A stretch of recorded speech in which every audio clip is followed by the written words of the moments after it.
যোগ্য কারা, অযোগ্যই বা কারা? 26,000 চাকরি বাতিলের রায় সুপ্রিম কোর্ট বহাল রাখার পরে এখন এই প্রশ্নেই দিশেহারা চাকরিহারারা। গত 11 এপ্রিল তাদের সঙ্গে বৈঠকের পর এসএসসির তালিকা প্রকাশের আশ্বাস দিয়েছিলেন খোদ শিক্ষামন্ত্রী। সিবিআই থেকে প্রাপ্ত তালিকা যোগ্য অযোগ্য যেটা তাদের হাতে আছে তারা তুলে দিতে পারেন এবং সেখানে কোনো সমস্যা নেই যদি আইনি পরামর্শ আমরা ইতিবাচক পাই।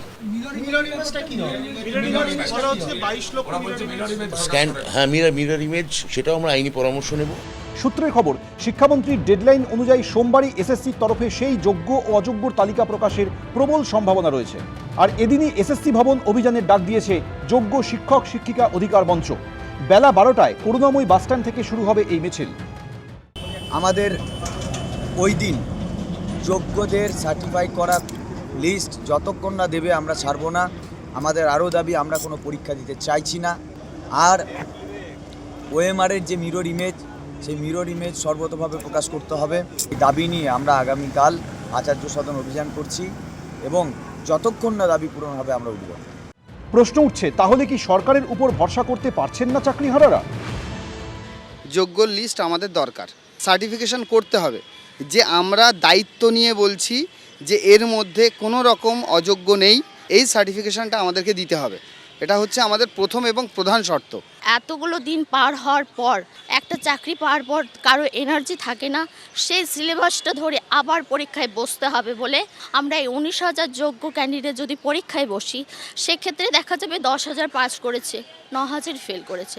তাহলে এই 9,000 শিক্ষক শিক্ষিকার ভবিষ্যৎটা কোথায়? এর জন্য দায়ীটা কে?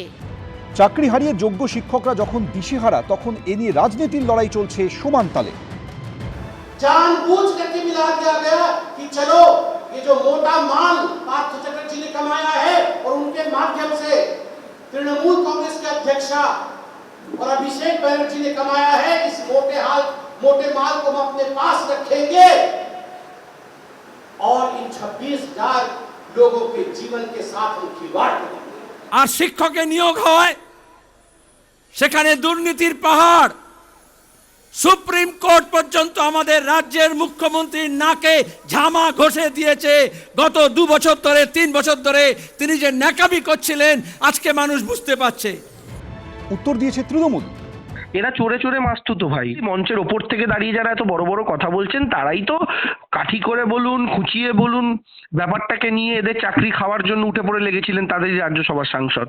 ফলে বাংলার মানুষের কাছে সবটা স্পষ্ট। বাংলার মানুষ ত্রিপুরা দেখছে, বাংলার মানুষ উত্তরপ্রদেশ দেখছে, বাংলার মানুষ কেরালা দেখছে এবং বাংলার মানুষ গোটা 3.5 দশক এ রাজ্যের মাটিতে এক দলের ইতিহাস দেখেছে। রাজনীতি চলছেই, কিন্তু প্রশ্ন একটাই, হাজার হাজার যোগ্য শিক্ষকদের দুর্দশা ঘুচবে কি? দীপক ঘোষ, ঝিলম করঞ্জাই, কৃষ্ণেন্দু অধিকারী, এবিপি আনন্দ, কলকাতা।